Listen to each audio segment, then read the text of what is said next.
പഠിച്ചതെന്താണ്? Degree അല്ല, degree law ആണ് പഠിച്ചത്. 5 ഇയർ LLM. 5 വർഷം. അത് കഴിഞ്ഞ് LLM ചെയ്തു. PG. എന്നിട്ട് അഡ്വക്കേറ്റ് ആവും? ആയില്ല, അവൻ പോയി. എന്നിട്ട് നിർത്തി?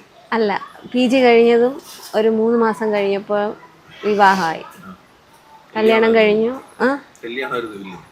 വില്ലനെന്നൊന്നും പറയാൻ പറ്റില്ല, പ്രതീക്ഷിച്ചിരിക്കുകയായിരുന്നു. അപ്പൊ അതിനു വേണ്ടിയിട്ടാണ് 7 വർഷം എന്നാണ് ഞാൻ പറയും. അപ്പം കല്യാണം കഴിഞ്ഞു. പിന്നെ ഞങ്ങൾ ഒരുമിച്ച് വിദേശത്തായിരുന്നു 10 വർഷം. അപ്പോൾ നിയമം പഠിച്ച സ്ത്രീകൾ, നിയമം പഠിക്കാത്ത സ്ത്രീകൾ എന്തെങ്കിലും വ്യത്യാസമുണ്ടോ? ഉറപ്പായിട്ടുണ്ട്. നിയമം പഠിച്ചു വരുമ്പം തന്നെ നമ്മുടെ ഉള്ളിൽ ഒരു എന്തോ ഒരു ബലം കിട്ടും നമുക്ക്. പഠിക്കാൻ പോയി തുടങ്ങുമ്പം തന്നെയുള്ള കാരണം അതിന് ഏറ്റവും വലിയ ഉദാഹരണമാണ് ഞാൻ. ഏറ്റവും ഒരു റൂറൽ ഏരിയയിൽ നിന്ന് വന്നിട്ട് സിറ്റിയിലെ ഒരു റോഡ് പോലും എനിക്കറിയില്ല. ആകെ ഞാൻ 1-2 വട്ടമേ വന്നിട്ടുള്ളൂ സിറ്റിയിൽ. അതെൻ്റെ അച്ഛൻ്റെ സഹോദരി അവിടെയുണ്ട്. അപ്പോൾ അവരെ കാണാൻ വരുമ്പോൾ കൂടെ വരും, അല്ലാതെ ഞാൻ തനിയെ വന്നിട്ടേ ഇല്ല. എനിക്ക് ഒറ്റ റോഡ് മാത്രമേ എനിക്കറിയൂ, എൻ്റെ വീട്ടിലേക്കുള്ളത്. അത് ഒരു റോഡല്ലേ ഉള്ളൂ. ഇങ്ങനെ നിറയെ റോഡ് കിടക്കുന്നതൊന്നും എനിക്കറിയത്തില്ല. ഞാൻ ആദ്യത്തെ ഒരു 2-3 മാസം തിരിച്ചു പോയി കരച്ചിലായിരുന്നു വീട്ടിൽ. എനിക്ക് പോകണ്ട. കാരണം എൻ്റെ ക്ലാസ്സിൽ വരുന്ന കുട്ടികളെല്ലാവരും സിറ്റിയിൽ നിന്നൊക്കെ വരുന്ന കുട്ടികളാണ്. അപ്പോൾ ഇവിടുത്തെ സ്കൂളുകളിൽ പഠിച്ച കുട്ടികളാണ്. അപ്പോൾ അങ്ങനെയൊക്കെ വന്നപ്പോൾ ഞാൻ തനി ഗ്രാമപ്രദേശത്തു നിന്ന് വരുന്ന ആളാണ്. അമ്പലവും അവിടെ അങ്ങനെ നല്ല തനി നാടനായിട്ട് പോകുന്ന ഒരാളാണ്. അപ്പോൾ ആ ആള് പെട്ടെന്ന് ഒരു പറിച്ച് നടലെന്നൊക്കെ പറയില്ലേ, അങ്ങനെ ഭയങ്കര അഡ്ജസ്റ്റ് ചെയ്യാൻ ഭയങ്കര പാടായിരുന്നു. പക്ഷേ പേടിയായിരുന്നു ആദ്യം. സത്യമായിട്ട് പറഞ്ഞു കഴിഞ്ഞാൽ ഒരാളുടെ മുഖത്ത് ഫേസ് ചെയ്യാൻ പേടിയായിരുന്നു. ഒരാളോട് സംസാരിക്കത്തില്ലായിരുന്നു. പക്ഷെ ഞാൻ തനിയെ വന്നു തുടങ്ങി. പതുക്കെ ആ ലൈഫിലോട്ട് ആയി തുടങ്ങി. പക്ഷെ എന്നാലും ഒരിക്കൽ പോലും സിറ്റി ലൈഫിലോട്ട് ഞാൻ വന്നിട്ടുണ്ടെങ്കിലും ഞാൻ എൻ്റെ അവിടെ നിന്ന് പഠിച്ച ശീലങ്ങളോ കാര്യങ്ങളോ ഒന്നും ഒരിക്കലും വിട്ടിട്ടില്ല. പക്ഷെ എനിക്ക് ഇവിടെ ജീവിക്കണമെങ്കിൽ എനിക്ക് വേണ്ട ഒരു ബലം എന്ന് പറയുന്നത് എനിക്ക് എൻ്റെ ഡിഗ്രിയിൽ നിന്ന് കിട്ടിയതാണ്.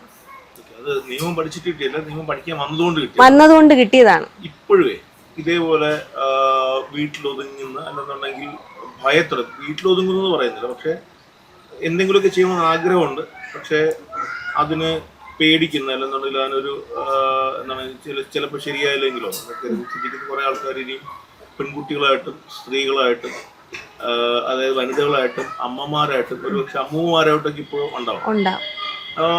അവര് ഇപ്പോൾ സ്വപ്ന എന്ന വ്യക്തിക്കറിയാം ശരിക്കും അവർ ജീവിതം എൻജോയ് ചെയ്യുന്നില്ല, അവർക്ക് എൻജോയ് ചെയ്യാൻ പറ്റും.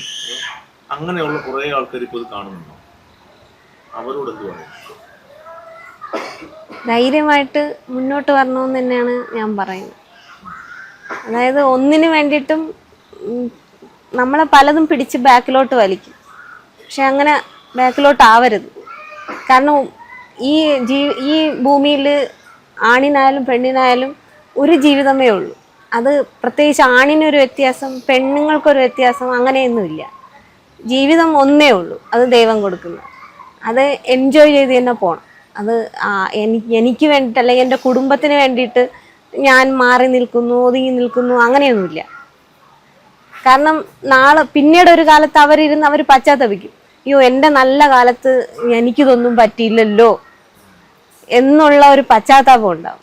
അങ്ങനെ എല്ലാവർക്കും പറ്റണമെന്നില്ല. ഞാൻ ഈ പറയുന്ന കാര്യം അവരുടെ കുടുംബ പശ്ചാത്തലം, ചിലപ്പം കൂടെ കല്യാണം കഴിഞ്ഞ് പോകുമ്പോൾ ആ വീട്ടിലെ പശ്ചാത്തലം ഇതെല്ലാം വ്യത്യസ്തമായിരിക്കും. അവർക്ക് പുറത്തോട്ട് വരാൻ ബുദ്ധിമുട്ടുണ്ടാവും.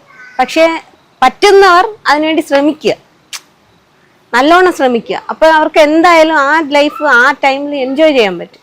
എൻ്റെ അഭിപ്രായത്തിൽ എല്ലാവരും എൻജോയ് ചെയ്ത് തന്നെ പോകണം എന്നുള്ളതാണ്.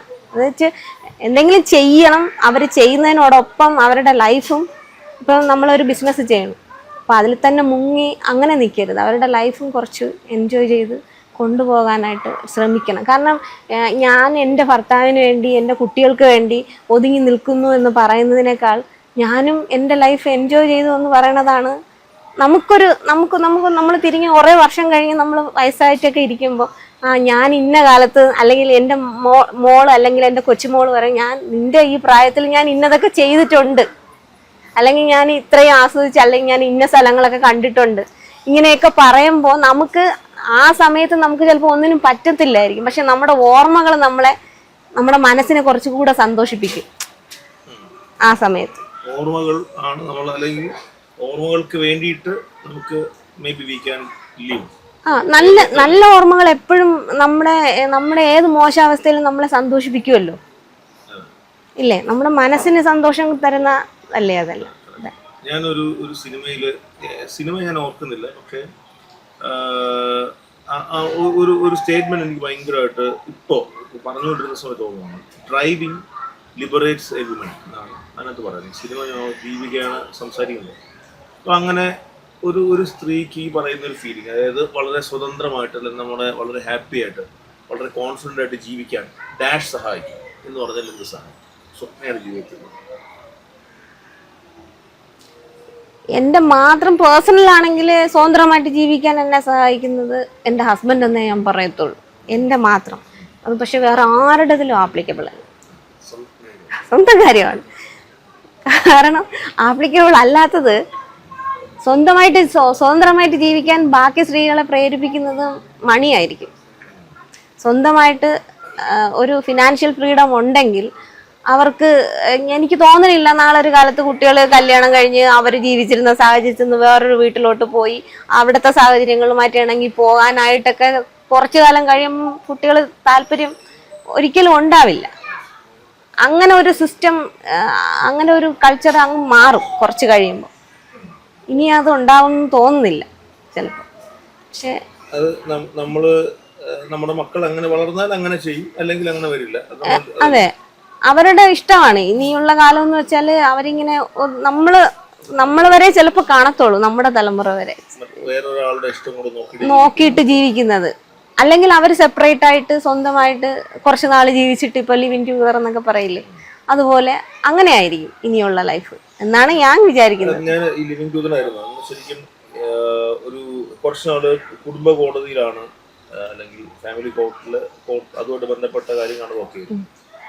അപ്പോൾ കുടുംബങ്ങളുടെ ഒരു ശൈലിയോ, അല്ലെങ്കിൽ അതുകൊണ്ടാണല്ലോ നമ്മൾ അടുത്തേക്ക് വരുന്നത്. കുറേ കാര്യങ്ങൾ കണ്ടിട്ടുണ്ടാവും. ഇത് കണ്ടുകൊണ്ടിരിക്കുന്ന കുറേ ആൾക്കാർ, പുതിയ ഫാമിലീസ് ഉണ്ടാവും. അതിനകത്ത് കൊച്ചുകുട്ടികളുള്ള രക്ഷിതാക്കളുണ്ട്. ഒരുപാട് ഞാൻ ഇതിനെക്കുറിച്ച് അന്വേഷിച്ച സമയത്ത് കേട്ട സമയത്ത് കുറേ വിഷമുണ്ടാക്കുന്ന കാര്യങ്ങൾ പൊതുവെ കേൾക്കുന്നത്. കൈൻഡ് ഓഫ് നമ്മളങ്ങ് ഡെസ്പറേറ്റ് ആയി പോകുന്ന കാര്യങ്ങൾ പലപ്പോഴും സംഭവിക്കും. പക്ഷേ നമ്മൾ ആ കുടുംബ കോടതികളുടെ എക്സ്പീരിയൻസ് വെച്ചിട്ട് ഒരു കുടുംബത്തിനകത്ത് വിത്തിൻ എ ഫാമിലി ഉറപ്പായിട്ടും സംഭവിക്കേണ്ടത് ഇന്ന കാര്യങ്ങൾ സംഭവിച്ചു കഴിഞ്ഞാൽ, അല്ലെങ്കിൽ ഇന്ന കാര്യങ്ങൾ ഉണ്ടെന്നുണ്ടെങ്കിൽ ഒരു പക്ഷേ കുടുംബ കോടതിയിലേക്കൊന്നും വരേണ്ട ആവശ്യം ഉണ്ടാവില്ല. എന്തായിരിക്കും അതെന്താന്ന് വെച്ചാൽ, നമ്മൾ വിവാഹം കഴിഞ്ഞു കഴിഞ്ഞാൽ ഹസ്ബൻഡും വൈഫും ഫസ്റ്റ് ഡേ മുതൽ അവർക്ക് പറ്റിയാൽ അവർ പ്രത്യേകം താമസിക്കണം. സെപ്പറേറ്റ് ഒരു ഫാമിലി ആയിട്ട് അവർ അവിടെ തുടങ്ങണം. കാരണം കല്യാണം കഴിയുന്ന ആ സമയത്ത് അച്ഛനും അമ്മയൊക്കെ ഒരു ഇത്തിരി ആരോഗ്യമൊക്കെ ഉള്ള സമയമായിരിക്കും. ആ സമയത്ത് അവർ പ്രത്യേകം താമസിച്ചു എന്ന് പറഞ്ഞിട്ട് കുഴപ്പമൊന്നും സംഭവിക്കാൻ പോകുന്നില്ല. ഒരു 80% ഫാമിലിക്കും അങ്ങനെ പ്രശ്നം വരില്ല. അവർ ആദ്യമേ ഹസ്ബൻഡും വൈഫും മനസ്സിലാക്കിയാൽ മാത്രമേ അവർക്ക് അവരുടെ അച്ഛനും പാരൻസിനെയും അവരുടെ ഫാമിലിയിലുള്ളവരെയൊക്കെ മനസ്സിലാക്കാൻ പറ്റും. അവർ തമ്മിലൊരു അണ്ടർസ്റ്റാൻഡിങ് ഇല്ല. ഇപ്പം ആദ്യമേ ഒരു പെൺകുട്ടി വന്ന് ഒരു കൂട്ടുകുടുംബമായിട്ട് കഴിയുന്ന ഒരു വീട്ടിൽ കയറണം. ആ വീട്ടിലുള്ള ബാക്കി എല്ലാവരുടെയും കാര്യം ആ കുട്ടി, അതായത് അവരുടെ എല്ലാം മൈൻഡ് സെറ്റ് എങ്ങനെയാണെന്ന് ഈ കുട്ടി വിലയിരുത്തി വേണം അതിന് മുന്നോട്ട് പോകാൻ. മറ്റത് അങ്ങനെയല്ല, അവർക്ക് സ്വന്തമായിട്ട് രണ്ടുപേർക്കും. അപ്പം രണ്ടുപേർക്കും ജോലിയുള്ളവരാണെങ്കിൽ അവരവിടെ അഡ്ജസ്റ്റ് ചെയ്യാൻ പഠിക്കും. രാവിലെ മുതൽ രണ്ടുപേർക്കും ഓഫീസിൽ പോകുന്നവരാണെങ്കിൽ അവരപ്പം മുതൽ അവരുടെ ലൈഫ് അഡ്ജസ്റ്റ് ചെയ്ത് തുടങ്ങും. രണ്ടുപേരും ഇന്ന കാര്യങ്ങൾ ചെയ്താലേ നമുക്ക് പോകാൻ പറ്റത്തുള്ളൂ. പിന്നെ അവർക്ക് ഒരു 1-ാം തീയതി സാലറി കിട്ടുന്ന സമയത്ത് ആ സാലറി വെച്ചിട്ട് അടുത്ത മന്തിൽ എങ്ങനെ പോകാം എന്ന് അവർക്ക് പ്ലാൻ ചെയ്യാൻ പറ്റും. ഇതെല്ലാം ആദ്യമേ തുടങ്ങിയാൽ ഈ പ്രശ്നങ്ങളൊന്നും ഇടപെടലാണ് ഒരുപാട്. അതായത് ഒരു 90% അവരുടെ ഇടപെടലാണ് പ്രശ്നങ്ങൾ വഷളാക്കുന്നത്. പ്രശ്നങ്ങൾ പാരൻസിന്റെ അവരുടെ സഹോദരങ്ങളുടെ ബന്ധുക്കളുടെ അങ്ങനെ എല്ലാവരുടെയും. ഇത് ഈ എന്താ പറയാ പ്രശ്നം എല്ലാവരുടെ ഫാമിലിയിലും ഉണ്ട്. ഇപ്പം രണ്ട് വ്യക്തികളല്ലേ, അവർ ഒരുമിച്ച് താമസിക്കുമ്പോൾ എന്തായാലും പ്രശ്നം ഉണ്ടാവും ഇല്ലയോ? അപ്പോൾ ആ പ്രശ്നം അവർ രണ്ടുപേരാകുമ്പോൾ അതിലങ്ങ് തീരും. ആ പ്രശ്നം കേൾക്കുന്ന വേറൊരു വ്യക്തിയാണെങ്കിൽ അത് ഇയാളെ എക്സ് ഓർ ഒയ് ആണെങ്കിൽ ഒയ്യെ ഫേവർ ചെയ്യുന്ന ആൾക്കാരാണ് ഇത് കേൾക്കുന്നതെങ്കിൽ അവർ ഒയ്യുമായിട്ടായിരിക്കും കൂടുതൽ സൈഡ് പറയുന്നത്. അപ്പോൾ ഇത് അവിടെ ഒഴിവാകും. പ്രശ്നം ആദ്യമേ അവരിൽ അങ്ങ് തീർക്കാൻ 2-3 കാര്യങ്ങളുണ്ട്. ഒന്ന്, ഫിനാൻഷ്യലി അവരെങ്ങനെ അവരുടെ ഫാമിലിയെ കൊണ്ടുപോകണമെന്ന് അവർ പഠിക്കും. അങ്ങോട്ടും ഇങ്ങോട്ടും എങ്ങനെ അഡ്ജസ്റ്റ്മെന്റ് ചെയ്യണമെന്ന് പഠിക്കും. ഇങ്ങനെയുള്ള ഒരുപാട് കാര്യങ്ങൾ അവർ സെപ്പറേറ്റ് താമസിച്ചു കഴിഞ്ഞാൽ അവർക്ക് മനസ്സിലാവും. അത് കഴിഞ്ഞിട്ട് കുഞ്ഞുങ്ങളൊക്കെ ആയിട്ട് എല്ലാവരുമായിട്ട് പിന്നീട് അപ്പോഴവർക്ക് ഈ പ്രശ്നം വരില്ല. രണ്ടാമത് ഈ പ്രശ്നം ഉണ്ടാവില്ല. ഉണ്ടായാലും അവർക്കത് മാനേജ് ചെയ്യാനുള്ള മൈൻഡ് സെറ്റ് അവരായി കഴിയും. അതാണ് ഞാൻ ഇതിന്. അപ്പോ സ്വപ്ന എന്ന നാട്ടുമ്പുറത്തുകാരി, സ്വപ്ന എന്ന ഒരു എന്താണ് ഒരു നിയമ വിദ്യാർത്ഥിനി, സ്വപ്ന എന്ന ഹൗസ് വൈഫ്, ഗൾഫുകാരി, കോടതിയിലെ വക്കീൽ, പിന്നെ ബിസിനസ്, ഇതിലേതാണ് ഏറ്റവും കൂടുതൽ എൻജോയ് ചെയ്യുന്നത്?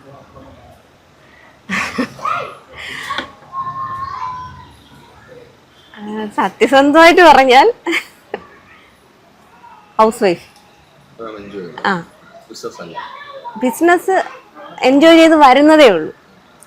ഹൗസ് വൈഫായിട്ടിരിക്കുമ്പോഴാണ് ഞാൻ കുറച്ചുകൂടെ കംഫർട്ടായിട്ടിരിക്കുന്നത്. പിന്നെ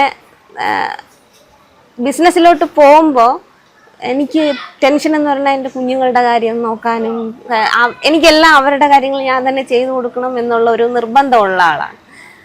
വീട്ടിലെ കാര്യങ്ങളായാലും അങ്ങനെ ചെയ്യണമെന്നുള്ള നിർബന്ധമുള്ള ആളാണ്. പക്ഷെ എനിക്കിപ്പം അതിന് പറ്റാതെ വരുമ്പം ഞാൻ അങ്ങനെ ആയിരുന്നെങ്കിലോ എന്ന് ഇടയ്ക്ക് ചിന്തിക്കാറുണ്ട്.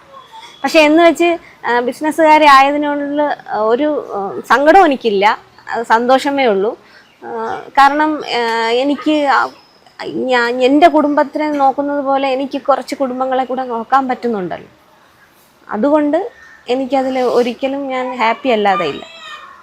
ഒരു ബിസിനസ്സിലേക്ക് വരാൻ ഏതെങ്കിലും ഒരു വനിത തയ്യാറായിട്ട് നിൽക്കുകയാണ്, ഒന്ന് സ്വപ്ന എന്ന ആളോട് ചോദിക്കുകയാണ്, ചേച്ചി എനിക്കൊരു ബിസിനസ് തുടങ്ങിയാൽ കൊള്ളാമെന്നുണ്ട്, അവർക്ക് ആദ്യം കൊടുക്കുന്ന ഉപദേശം? അവർ തുടങ്ങാൻ ഉദ്ദേശിക്കുന്നെങ്കിൽ ഫുൾ ടൈം അതിൽ ഇൻവോൾവ് ആയി നിൽക്കാൻ ശ്രമിക്കണം. ഒരു ബിസിനസ്സും നമ്മൾ ഫുൾ ടൈം ഇൻവോൾവ് ആവാതെ മുന്നോട്ട് പോകത്തില്ല. ഇൻവോൾവ്മെൻറ്റ് 100% വേണം. അതിനോടൊപ്പം അവരുടെ ഫാമിലിയുടെ സപ്പോർട്ടും വേണം. ഇല്ലെങ്കിൽ അവർക്ക് ആ ഇൻവോൾവ് ചെയ്യാൻ പറ്റത്തില്ല. ഇത് രണ്ടും ഉണ്ടെങ്കിൽ ഒരു പ്രശ്നമില്ല. നമുക്ക് ബിസിനസ്സിനകത്ത് അല്ലെങ്കിൽ ബിസിനസ്സിനാകുമ്പോഴത്തേക്കും ഓഫീസ് ഉണ്ടാകുന്ന ആൾക്കാരുണ്ട്, കസ്റ്റമേഴ്സ് ഉണ്ട്, വെൻഡേഴ്സ് ഉണ്ട്, ഒരുപാട് ആൾക്കാരുണ്ട്. അപ്പോൾ പീപ്പിൾ മാനേജ്മെൻറ്റ് അതൊരു കാര്യം. ഇപ്പുറത്തെ വശത്ത് ബിസിനസ്സിനകത്ത് ഏറ്റവും ഇമ്പോർട്ടൻ്റ് ഒരു കാര്യമാണ് കാശ് മാനേജ് ചെയ്യുന്നത്. ആൾക്കാരെ മാനേജ് ചെയ്യുന്നതാണോ കൂടുതൽ എളുപ്പം, കാശ് മാനേജ് ചെയ്യുന്നതാണ് കൂടുതൽ എളുപ്പം? കാശ് മാനേജ് ചെയ്യുന്നതാണ് കൂടുതൽ എളുപ്പം ഇതിനേക്കാളും ആൾക്കാരെ മാനേജ് ചെയ്യുന്നതിനേക്കാൾ. കാരണം കാശ് എണ്ണി നമുക്ക് തിട്ടപ്പെടുത്തി വെക്കാൻ പറ്റും. അതൊരു കടലാസ് പേപ്പറാണ്, അതിലൊക്കെ ഉണ്ട്, അതിൽ എണ്ണി വെക്കാം. പക്ഷെ മനുഷ്യൻ്റെ മനസ്സങ്ങനെയല്ലല്ലോ. ഓരോ വ്യക്തിയും ഡിഫറെൻ്റ് അല്ലേ. ആ ഓരോ വ്യക്തിയുടെയും മനസ്സറിഞ്ഞ് അവൻ എന്താണ് വേണ്ടത്, എന്തൊക്കെയാണ് അവൻ്റെ ആവശ്യം, അതനുസരിച്ച് നമ്മൾ നിന്നാലല്ലേ പറ്റത്തുള്ളൂ. അപ്പം ഞാനൊരു 10 പേരോട് സംസാരിക്കണമെങ്കിൽ 10 പേരെടുത്തും 10 രീതിയിൽ സംസാരിക്കണം അല്ലേ. അപ്പോൾ ആൾക്കാരെ മാനേജ് ചെയ്യാനാണ് പാട്. അതിന് വേണം വൈദഗ്ധ്യം വേണ്ടത്, അതിനാണ് കഴിവ് വേണ്ടത്. നമുക്ക് ഒരുപാട് നേരം നമ്മൾ ഒരാളോട് സംസാരിച്ചുകൊണ്ടിരിക്കുകയാണെന്നുണ്ടെങ്കിൽ നമ്മൾ അവരുടെ അല്ലെങ്കിൽ അങ്ങനെ സംസാരിച്ചു കഴിഞ്ഞാൽ അവരുടെ പ്രശ്നങ്ങൾ പരിഹരിക്കപ്പെടും. അല്ലെന്നുണ്ടെങ്കിൽ നമുക്ക് ഇന്ന് കൂടുതലായിട്ട് വേണ്ടത് നമ്മൾ പറയുന്നതിനേക്കാൾ കൂടുതൽ പറയുന്നത് കേൾക്കാൻ ഒരാളുണ്ടാവുക എന്നുള്ളതാണ്. അപ്പോൾ വീട്ടിനകത്ത് തന്നെ ബിസിനസ് ആണെങ്കിലും അല്ലെങ്കിൽ പുറത്താണെങ്കിലും എന്നൊരു ഫീലിംഗ് കുടുംബ കോടതിയിൽ നിന്നോ അല്ലെങ്കിൽ ബിസിനസ്സിൽ നിന്നോ ഇനിയല്ല കുടുംബത്തിൽ നിന്നോ അല്ല ഇതുവരെയുള്ള ജീവിതത്തെ അനുഭവത്തിൽ വെച്ചിട്ട് ഈ ഒരുപാട് പറഞ്ഞു കേൾക്കാൻ ഒരാളുണ്ടെന്നുണ്ടെങ്കിൽ മിക്കപ്പോഴും പ്രശ്നങ്ങളൊന്നും അല്ലെങ്കിൽ എന്ത് പ്രശ്നം ഉണ്ടെങ്കിലും ഒരാൾ കേൾക്കാനുള്ള പ്രശ്നം തന്നെ ഇല്ലാതാവും എന്ന് പറഞ്ഞു തരുന്നു. അനുഭവം വെച്ചത് ശരിയാണ്. ശരിയാണ്. അത് മാത്രമല്ല, കേൾക്കാൻ ആളുണ്ടാകുന്നത് മാത്രമല്ല, നമുക്ക് പറയാനുള്ളത് നമ്മൾ ഉള്ളിൽ വെക്കാതെ അപ്പോൾ തന്നെ പറയുകയും വേണം. ഇപ്പം ഒരു കുടുംബത്തിലാണെങ്കിലും ഒരു ബിസിനസ്സിലാണെങ്കിലും നമ്മൾ നിൽക്കുന്ന സ്റ്റാഫിനോട് എപ്പോഴും പെട്ടെന്ന് നമ്മുടെ അടുത്ത് തുറന്ന് കമ്മ്യൂണിക്കേറ്റ് ചെയ്യണം. അവർക്ക് എന്തെങ്കിലും പ്രശ്നം ഉണ്ടെങ്കിൽ അപ്പോൾ പറയണം. ഇപ്പോൾ കുടുംബത്തിലാണെങ്കിലും ഹസ്ബൻഡിനോട് പറയാനുള്ള അല്ലെങ്കിൽ വൈഫിനോട് പറയാനുള്ളത് മറച്ചു വെക്കരുത്. അല്ലെങ്കിൽ ഞാൻ കുറച്ച് കഴിഞ്ഞ് പറയാം, അല്ലെങ്കിൽ ഇപ്പോൾ അങ്ങനെയൊന്നുമില്ല. അപ്പം പറയണം. പറയാനുള്ളത് അപ്പോഴേ തന്നെ അങ്ങ് പറയണം. മറച്ചു വെച്ച് സാഹചര്യം മാറി പിന്നെ അത് എടുത്ത് പുറത്തിടുമ്പോഴാണ് പ്രശ്നങ്ങൾ കൂടുന്നത്. ഒരു കാരണവശാലും അങ്ങനെ ചെയ്യരുത്. പറയാനുള്ളത് അപ്പോൾ തന്നെ പറയണം. അത് ബിസിനസ്സിലായാലും ഫാമിലിയിലായാലും.